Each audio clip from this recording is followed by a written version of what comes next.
Ya, ayo tunjukin kejahatan Nabi Muhammad yang mana? Ngapain Coba. saya tunjukin? Pokoknya dia sungguh memalukan Ya zaman. apa? Coba apa ya? Ada deh, Ayo ada. kita bahas. Saya nggak Lah, mau, saya nggak mau. Nanti ini nanti lucu rungkat. teman-teman. Nanti Ini lucu ya. akunku rungkat. Nonton di YouTube aja. YouTube saya tadi Nggak ada baru waktu. saja. Gini, Saya gini. Coba permalukan. gantian. Saya, enggak. Saya Lah. nggak mau debat dengan kamu sekarang. Ketahuan nih. Ketahuan kalau Pak Bukan. Pendeta tidak berani. Ini kalau saya pakai akun kecil saya berani, tapi ini akun gede nih Pak. Ini bukti tidak berani Kalau pikul salib. akun kamu, Rifa, itu nggak ada yang nombak. Tetapi kalau saya sudah ngomong di sini, itu akan berantakan semuanya. Saya menghina siapa saja semau saya. Siapa Oh, yang memang bisa? tugas. Berarti memang Pak Pendeta ini kerjanya memang menghina ya.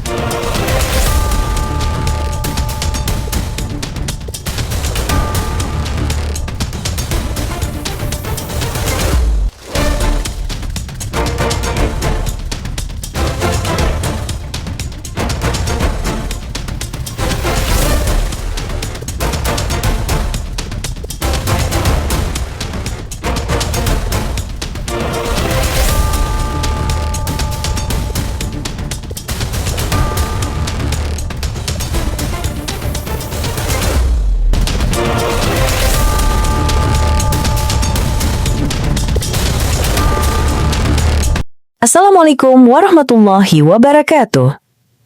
Selamat datang di channel Tanya Jawab Iman, tempat di mana Islam dan Kristen bertemu dalam ruang diskusi dan debat. Di sini, setiap argumen akan diuji dengan dalil, logika, dan kejujuran berpikir.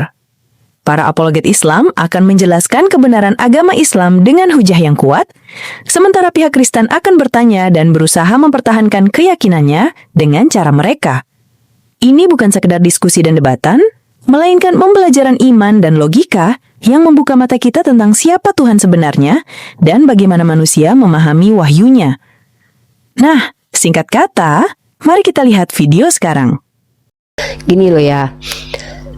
Saya tahu di dalam hati Pak Saifuddin ini beliau tahu mana yang benar mana salah. Cuman karena beliau ini kecewa dengan ketika menjadi muslim tidak mendapatkan apa yang diinginkan.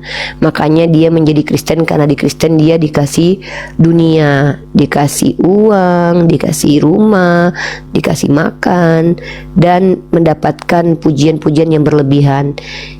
Itulah yang membuat Pak Pendeta Saifuddin ini menjadi seorang Kristen, teman-teman. Karena kalau memang Pak Pendeta Saifuddin ini serius jadi Kristen, maka tentu Pak Pendeta ini akan memiliki karakter yang baik. Tapi setelah menjadi Kristen, menghujat agama Islam, merendahkan orang-orang beragama Islam, dan bahkan menghina Nabi Muhammad SAW yang tidak ada dosanya, tidak mengganggu. Ya Nah, ampun, sementara nggak kita ada. apa coba? Apa coba tunjukin satu saja kesalahan Nabi Muhammad. Ayo kita diskusi. Nanti aku tunjukin kesalahan Yesus ya. Ayo silakan.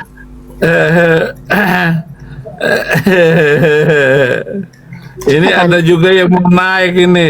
Saya tolak dulu. Nggak usah lah.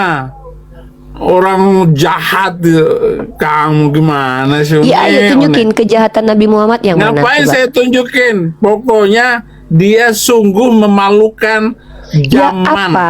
Coba apa ya? Ada deh, Ayo ada. kita bahas. Saya nggak Lah, mau, saya nggak mau. Nanti ini lucu rungkat. teman-teman. Nanti Ini lucu ya. akunku rungkat. Nonton di YouTube aja. YouTube saya tadi Nggak ada baru waktu. saja. Gini, Saya gini. Coba permalukan. gantian. Saya, enggak. Coba. Saya Lah. nggak mau debat dengan kamu sekarang. Ketahuan nih. Ketahuan kalau Bukan. Pak Pendeta tidak berani. Ini kalau saya pakai akun kecil saya berani, tapi ini akun gede nih Pak. Ini bukti tidak berani Kalau pikul salib. akun kamu, Rifa, itu nggak ada yang nombak. Tetapi kalau saya sudah ngomong di sini, itu akan berantakan semuanya. Saya menghina siapa saja semau saya. Siapa Wah, yang memang bisa? tugas. Berarti memang Pak Pendeta ini kerjaannya memang hina ya. Iya, menghina yang sudah hina, Oh. gitu. Nah, makanya saya bilang, menyebutkan, bagaimana- menampilkan Ya. sesuatu yang hina itu supaya Ya, izin. diketahui, gitu. Izin saya sampaikan ya. Kalau kita ini mau mengatakan sesuatu itu hina, kita harus bisa membuktikan kalau sesuatu itu hina. Tapi kalau kita tidak mampu menunjukkan sesuatu itu hina lalu mengatakan itu hina, itu namanya tuduhan. Nah, kalau agama yang benar, Terbukti, sayang, bentar, gantian dulu. Gantian dulu dong. Jadi gini ya. Kalau saya misalkannya, ini mohon maaf nih ya, saya tidak menghina Yesus ya. Saya nggak boleh di Islam menghina Yesus. Dalilnya jelas. Pak Saifuddin juga tahu. Wala tasubul ladzina yad'una min dunillah. Itu jelas.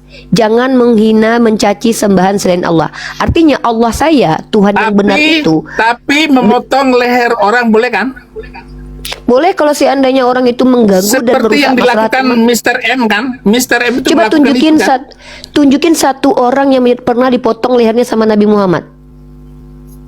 Yeay. Namanya siapa? 5.000 Namanya, orang Yahudi oke. dihabisin.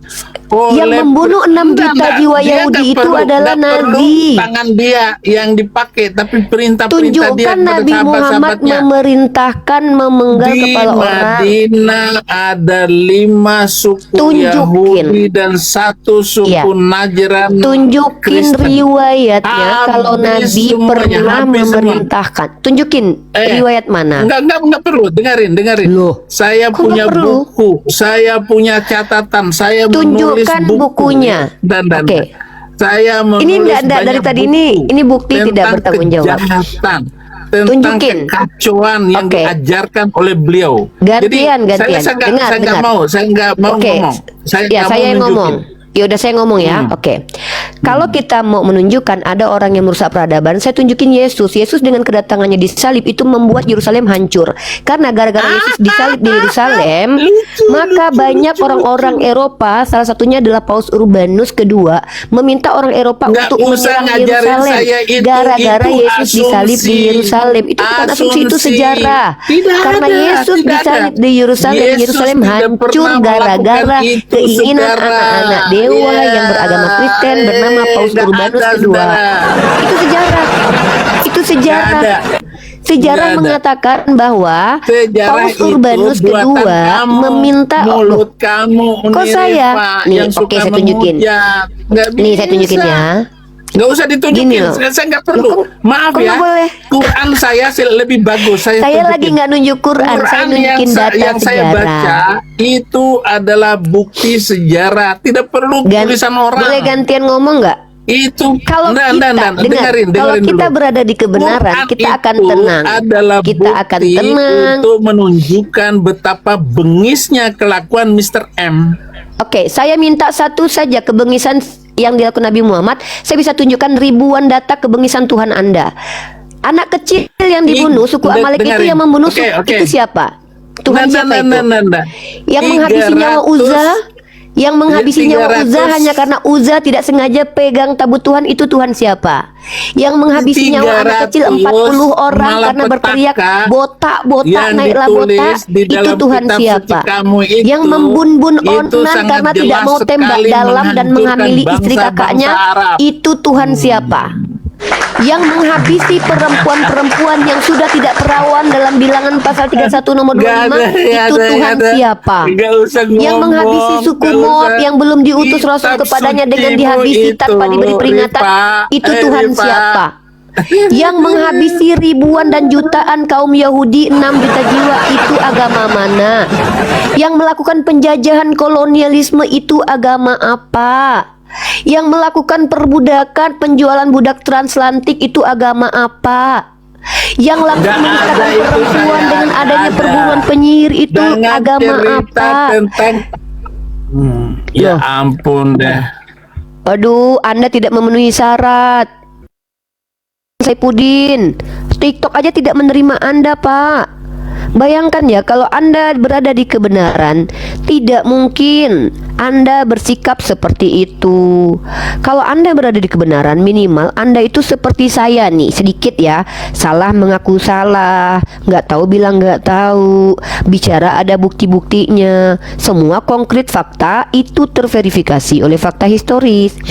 Jadi kalau kita mau mengatakan Nabi Muhammad pernah berbuat keji, minimal tunjukin satu perbuatan Nabi Muhammad yang keji, baru Anda bisa dikatakan berkata benar. Kalau cuma nuduh-nuduh, memang itulah kelakuan kalian dari dulu.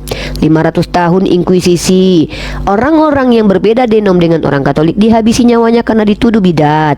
400 tahun perempuan dituduh penyihir, dihabisi nyawanya. Black Death, kucing-kucing hitam dihabisi nyawanya karena dianggap dituduh sebagai hama. Begitu juga orang Jews, 6 juta jiwa orang dihabisi dalam peristiwa Holocaust. Kolonialisme, berapa jumlah jiwanya itu orang yang dibunuh dan disuruh kerja paksa. Ini baru disebut dengan kejahatan umat beragama. Kalau memang agama Anda itu benar, maka tentulah orang yang pindah ke agama Anda menjadi baik. Kelakuannya bukan malah menjadi seperti Anda.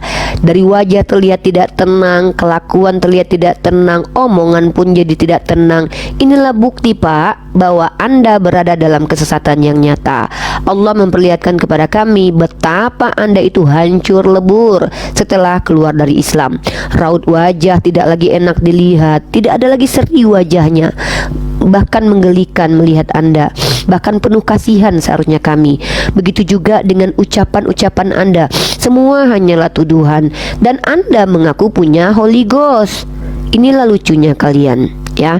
Nah, saya hanya mempertontonkan ke publik bagaimana kiranya kalau kita menjadi orang seperti Pak Saifuddin, ya, kemudian menjadi orang yang berantakan kehidupannya. Nah, ya, keberantakan. Nah, itu juga yang terjadi kepada orang-orang yang oten-oten lainnya, yang apologet lainnya. Coba kalian perhatikan RK. RK itu, ya, tantruman, psikologinya terganggu. Si Yuli, dan Yuli baru terbuka. Inilah kenapa aku bingung, ya. Kenapa penjahat-penjahat itu semua rata-rata memilih jadi oten. Contoh Yuli, si Robert Lele sendiri membuka aib si Yuli. Yuli itu adalah penipu. Begitu juga Edis. Edis itu keluar negeri itu dikejar oleh orang Katolik karena menghina agama Katolik. Dilaporkan sama Bobson. Jadi rata-rata oten kalau manusia Islam jadi pindah jadi oten, kelakuannya semakin biadab. Kalau ada oten pindah ke Islam, kelakuannya makin baik. Contoh kita lihat, ya, memang tidak semua, ya, karena banyak orang yang hanya mengaku Islam saja. Pak Dunitan, Ko Felix Siau, ya, kemudian banyak tokoh-tokoh yang pindah ke Islam semakin baik kelakuannya. Itulah bukti agama bisa memperbaiki kelakuan. Agama itu harusnya memperbaiki akhlak kita. Tetapi kalau kita masuk ke agama tertentu, lalu akhlak kita semakin buruk, orang bisa menuduh bahwa agama kita itu agama yang buruk. Contoh seperti yang dilakukan oleh Pak Saifuddin tadi. Dia mengatakan Nabi Muhammad itu pernah berbuat keji, tapi dia tidak bisa tunjukkan datanya. Kalau aku bisa tunjukkan perbuatan keji yang dilakukan oleh Tuhan yang oten, mari kita bahas. Contoh, ada seorang laki-laki bernama Uzza. Uzza tersebut dibun-bun oleh Tuhan karena Uzza tidak sengaja memegang tabut Tuhan. Bayangkan, Tuhan membun-bun manusia karena ketidaksengajaan. Tuhan macam apa ini? Katanya ini Maha Pengasih. Begitu juga ketika Tuhan dalam perjanjian lama membun-bun anak kecil 40 orang karena anak tersebut berteriak kepada Nabi Elisa, "Botak, botak, naiklah botak." Anak kecil 40 orang dikutuk dalam nama Tuhan, dicabik-cabik oleh Tuhan, dicabik-cabik oleh. Dan katanya ini Tuhan yang Maha Pengampun yang rela mati untuk umatnya. Anak kecil aja dihabisi, belum lagi anak hasil perjonian Daud dan Betseba, David dan Betseba, dihabisi dan ditulahi oleh Tuhan selama seminggu sampai meninggoy. Apakah ini Tuhan yang Maha Pengasih? Oke, mungkin maksud kalian Tuhan kalian pengasih hanya kepada kalian saja kali, ya. Nauzubillah min zalik. Ya, seperti inilah yang kalian tampilkan kepada kami, bahwa kalian itu adalah orang-orang yang menunjukkan bahwa agama kalian justru memperburuk keadaan kalian, bukan malah memperbaiki kalian. Kalau agama kalian benar, sejatinya kalian semakin baik, sejatinya kalian semakin berakhlak, bukan malah semakin kurang ajar dan semakin brutal dalam pemikiran dan semakin sesat dalam pemikiran dan semakin tidak benar dalam omongan. Nah, itu bukti kalau agama kalian tidak memperbaiki kalian, ya. Tetapi justru kalian beragama dan semakin buruk ketika kalian menjadi agama tertentu. Na'udzubillah min zalik. Semoga Allah melindungi kita umat Islam dari perilaku seperti Pak Taifudin tadi. Ya. Oke, halo Epo.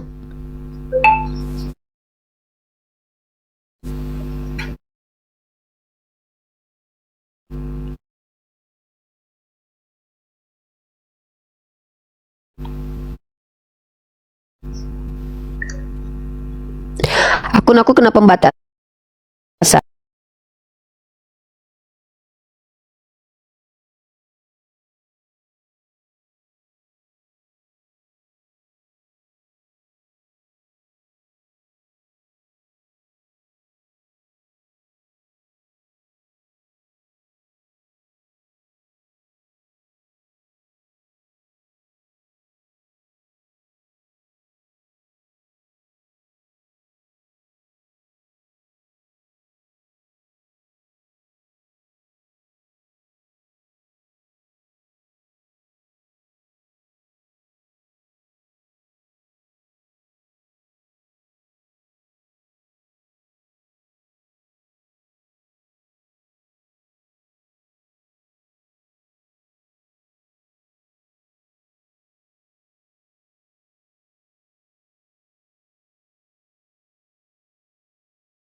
Yang benar saja, kami tidak boleh sebarkan begitu saja kalau itu tidak perlu untuk disebarkan, ya gitu.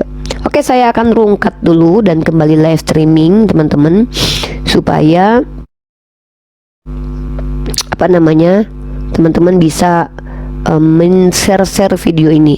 Mungkin saya sekitar 1,5 jam bisa ngobrol dengan Nonis dengan tema agama yang benar itu dilihat dari apa sih, ya. Kita lihat dari situ ya. Agama yang benar itu dilihat dari apa sih gitu ya. Kita akan bahas di situ. Kenapa sih agama tersebut dikatakan agama yang benar? Ini penting buat kita teman-teman. Kenapa? Supaya kita bisa memilah dan memilih mana agama yang betul-betul datang dari Tuhan yang benar, mana agama yang datang dari si penyesat atau si iblis, ya. Karena iblis itu menyelewengkan, ya. Saya akan live lagi. Saya matikan dulu. Saya live streaming lagi ya. Buat teman-teman yang mau bergabung, silakan ini dulu ya. Sudah mau naik siapa aja.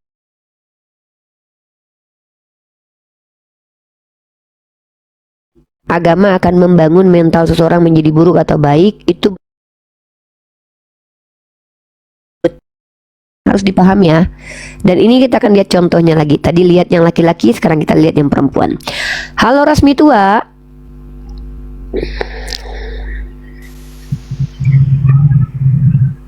Halo Rasmi. Ya, halo, selamat siang. Ya, silakan Rasmi kalau mau menjelaskan tentang Tuhanmu. Oh ya, by the way teman-teman, Rasmi inilah wanita yang mengatakan bahwa Hagar itu ditusbul sama malaikat yang berjumpa dengan Hagar di padang gurun yang membawa firman Tuhan. Ini orangnya ya, mungkin aku perlu ingatkan kalian ya. Jadi Rasmi ini pernah mengatakan bahwa Ismail itu anaknya malaikat. Karena menurut si Rasmi, Hagar ditusbul sama malaikat. Ngeri sekali bukan? Ya, aku masih ingat kok ya. Nah, jadi inilah saya bilang, agama mempengaruhi perilaku manusia, walaupun tidak semua perilaku dipengaruhi oleh agama. Ya, Rasmi, silakan. Ada yang bertanya aja ya, karena kamu awam dan nggak ngerti apa-apa, kamu tanya aja. Menurut kamu Ismail itu anak siapa? Nabi Ismail anaknya Ibrahim dan itu tertulis dalam kitab kamu. Oh sorry, bukan kitab kamu, kitabnya orang Yahudi. Ibrahim. Kalau memang itu anak Ibrahim, kenapa tidak bersama Ibrahim kau di surga longor, loak, kontol sama kau babi. Kenapa tidak sama Ibrahim kau di surga kalau itu anak Ibrahim? Betul kan? Inilah Kristen sejati. Dasar idiot, tahu tak kau longor kau. Kenapa tidak bersama Ibrahim kau di surga? Jawab, jawab longor, kontol, jawab. Kalau memang Ismail anak Ibrahim, kenapa tidak sama Ibrahim kau di surga, kontol? Bujang sama kau, loak, otak separuh, biadab. Takut. Kan saya sudah sudah bilang kan, agama mempengaruhi perilaku teman-teman. Yang tadi versi jantan, ini versi betina. Takut. Mengerikan sekali ya. Itulah buah-buah perbuatan. Jadi kalau kita berada di kebenaran, kita akan tahu mana aturan-aturan yang diajarkan oleh agama kita. Dan kalau kita adalah orang yang betul-betul ikut agama kita tidak akan berani melampaui batas, bahkan ikut agama kita. Jangan salahkan Rasmi dan Taipudin ya, mereka ikuti agama mereka loh. Karena memang Yesus berkali-kali mengatakan perempuan Bani Kunarion, ular beludak, di mengata-ngatain orang botol. Kalau Nabi Muhammad berkata jangan, Nabi Muhammad mengatakan, aku datang tidak untuk melaknat, aku datang untuk menjadi rahmatan lil alamin. Tapi Rasmi tadi itu dia nggak salah, dia kepenuhan roh Holy Ghost, dia kepenuhan Holy Ghost, seram, takut ya. Jadi memang begitu teman-teman. Kalau orang kepenuhan Holy Ghost, dia seperti Taipudin dan juga Rasmi. Begitu. Rasmi, kasihan sekali kau ini ya nak. Ajarannya kasih sekali ya. Holy Ghost-nya kepenuhan.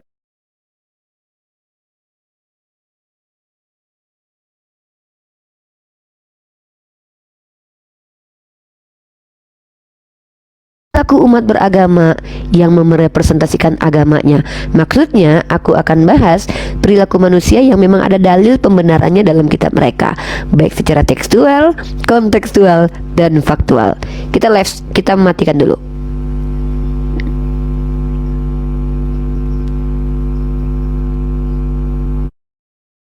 Hijau, biru, dan warna hitam. Alhamdulillah, diskusi ini mengingatkan kita bahwa perbedaan bukan alasan untuk bermusuhan, tetapi kesempatan untuk saling memahami. Kita boleh berbeda dalam keyakinan, tetapi semua manusia sama dalam pencarian akan kebenaran dan kedamaian. Semoga diskusi ini membuka hati, meluruskan pandangan, dan menguatkan iman kita untuk terus belajar tanpa merasa paling benar sendiri. Jika ada hal yang menurutmu menarik, menantang, atau mungkin bertentangan dengan pandanganmu, sampaikanlah dengan cara yang baik dan beradab di kolom komentar. Karena sesungguhnya, adab dalam komentar adalah cerminan dari keimanan seseorang. Terima kasih telah menyimak sampai akhir. Semoga Allah memberi petunjuk kepada siapapun yang sungguh-sungguh mencari kebenaran. Sampai ketemu lagi dan tunggu video selanjutnya diskusi dan debat apologetik Islam dengan oknum Kristen lainnya. Assalamualaikum warahmatullahi wabarakatuh.